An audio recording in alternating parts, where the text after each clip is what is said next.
Usap-usapan ngayon sa social media ang umano'y hard launch ng kapamilya actress na si Kayla Estrada matapos niyang ibahagi ang isang sweet na larawan nila ng aktor na si Daniel Padilla sa kanyang Instagram story nitong gabi ng April 28.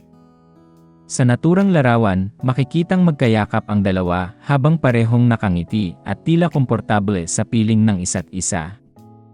Kuha umano ang naturang photo sa naging birthday celebration ni Daniel kamakailan. Bagamat matagal ng laman ng mga usap-usapan online ang umano'y espesyal na relasyon ng dalawa, tila ito na raw ang malinaw na kumpirmasyon na may namamagitan nga sa kanila. Agad namang kumalat sa iba't ibang social media platforms ang screenshot ng Instagram story ni Kayla.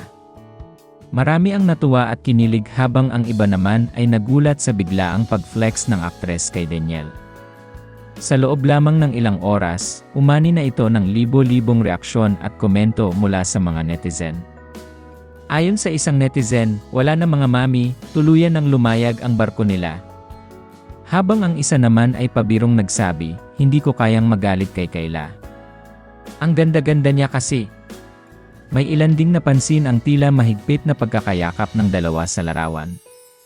Yung mga kamay nila parang ayaw nang bumitaw sa isa't isa, komento pa ng isa. Samantala, hindi rin nawala ang mga hugot comments mula sa single netizens. Lord, kailan naman yung akin? Biro ng isang commenter na agad ding inulan ng laughing reactions online. Sa kabila ng matinding ingay sa social media, nananatiling tikom pa rin ang bibig ni Kayla at Daniel tungkol sa tunay na estado ng kanilang relasyon. Wala pa rin silang opisyal na pahayag kung sila na nga ba talaga o nananatili lamang silang malapit na magkaibigan. Gayunpaman, marami ang naniniwalang hindi basta simpleng larawan lamang ang ibinahagi ni Kayla. Para sa kanilang fans, isa itong malinaw na senyales na handa na umano ang dalawa na ipakita sa publiko ang kanilang tunay na nararamdaman para sa isa't isa.